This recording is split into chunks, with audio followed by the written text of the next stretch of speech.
Atheist Responds to a Christian, Part 3.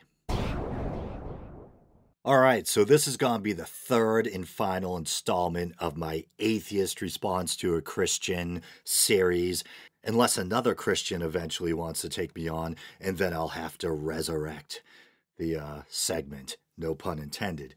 So now in Beat the Clock style, I'm going to just try to go through the rest of the questions on our Christian friends list as quickly as I can. I'm going to try to keep it under 10 minutes. No prep. The only thing I have is my iPad and a cup of Jaeger and Pepsi. Jaeger and Pepsi doesn't have the same ring to it. Anyway, all right, here we go. Stopwatch engaged. All right, so first up, how is it that modern science still cannot prove gravity? I just dropped a plastic cup. There's gravity. Also, I believe earlier this year, scientists found proof of gravitational waves. How is it that we are on a rock floating in space traveling at 1,000,000 miles per hour, but we are able to stay on the ground? Well, we just discussed the answer. Gravity. Okay. 3. How is it that the sun is moving at a faster rate than the earth, but we never get closer to the sun, nor does it run into us while we are orbiting? Well, gravity factors into this one too.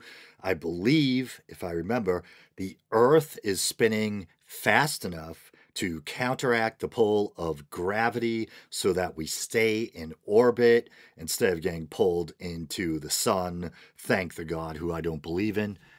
Next one. How is it that the moon can be seen in the daytime even though the moon would be in between the earth and the sun? Now, we've probably all had that experience where when we see the moon in the morning sky, which I always thought was pretty cool. I like that for some reason. This one, I'll actually have to Google. Okay, so here's space.com.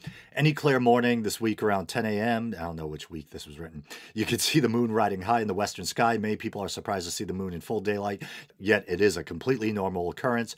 A very common misconception in astronomy is that the moon is directly opposite the sun in the sky. In fact, the moon is only in this position for a single instant in the whole lunar month, the exact time of full moon when it is 180 degrees away from the sun. The rest of the month, it can be anywhere from 0 to 180 degrees away, and at least in theory visible in the daytime sky. At full moon, the moon is exactly opposite the sun. This means that the moon rises just as the sun is setting and sets just as the sun is rising. This is also the only night in the month where a lunar eclipse can happen. Even so, eclipses normally happen only one full moon out of every 6. The other times, the Earth's shadow is either too high or too low to touch the moon.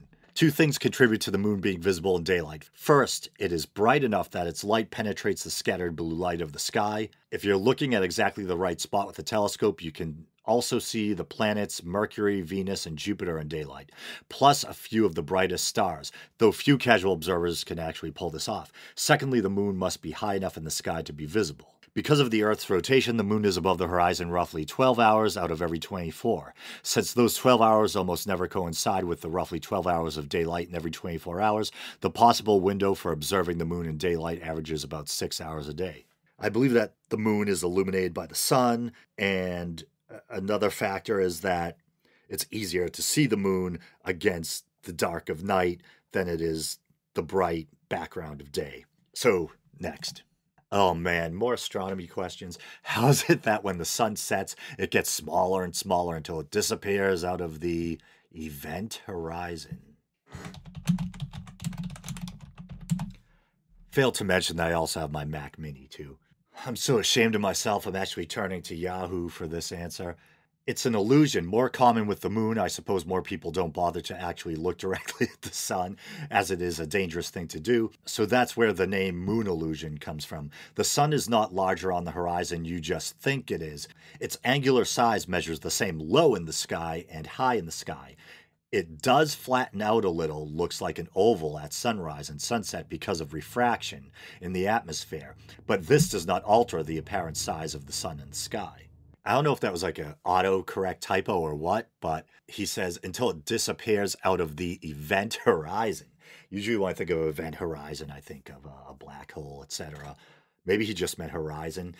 Wikipedia, event horizon. In general relativity, an event horizon is a boundary in space-time beyond which events cannot affect an outside observer. In layman's terms, it is defined as, quote-unquote, the point of no return, i.e. the point at which the gravitational pull becomes so great to make escape impossible. More specific types of horizon include the related but distinct absolute and apparent horizons found around a black hole.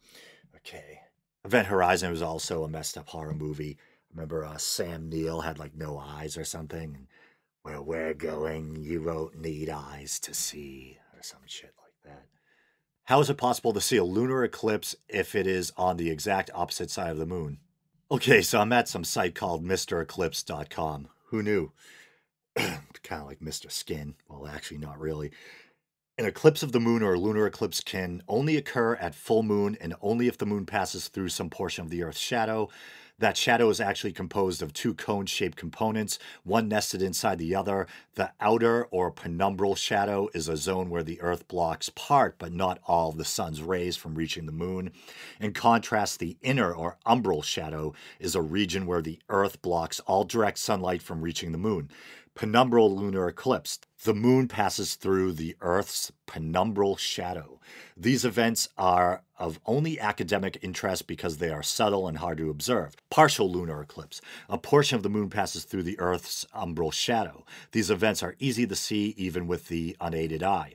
Total lunar eclipse. The entire moon passes through the Earth's umbral shadow. These events are quite striking due to the moon's vibrant red color during the total phase. And I found another explanation. The phases of the moon are caused by Earth's shadow on the moon, but by the angle we view the moon from in relation to the sun. New moon happens when the moon is closest to the sun in its orbit about the Earth, and the side facing Earth is in complete shadow. First quarter or half moon is when the Earth and moon are equal distances from the sun, so we see half the moon illuminated while the other half is in shadow. Full moon occurs when the moon is furthest from the sun and the side facing Earth is in full sunlight. Third quarter is the same as first quarter, only we see the other half lit by the sun. An eclipse occurs when the full moon happens to slip through Earth's shadow.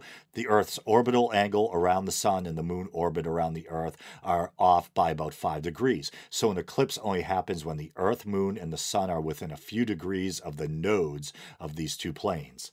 And once again, I think this, as I discussed last episode, this ties into the fact that the person in question embraces the concept of a flat Earth. So this is probably why they're making an attempt at these kind of gotcha questions regarding astronomy. And there's a little bit more to that question, I guess, but I don't think it's really all that relevant. Wouldn't that make it a new moon since it is sitting behind Earth's much larger shadow? I think I already went over the basics of how the phases of the moon and lunar eclipses work. So, and there's one more. I don't even think I'm going to Google for this one.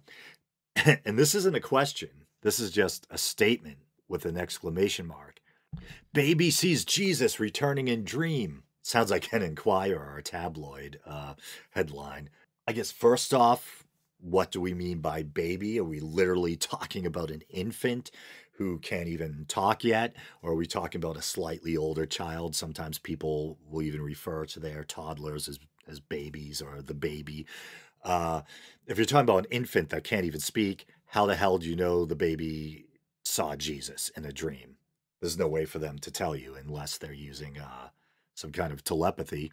Or did the baby wait till it was like 14 and say, hey, did I ever mention that when I was a baby, I saw Jesus in a dream? And at that point, I mean, how can you verify that? The kid's probably already been indoctrinated into Christianity and has a head full of Jesus. And we can't really remember our infancy, so it's most likely a later invention of the mind. But that's it. I'm finally done with all those questions. So this concludes the 3-part series, An Atheist Responds to a Christian. And like I said, I may resurrect the segment if anyone else wishes to take me on. But for now, thanks for listening / watching if you're on YouTube. And until next time.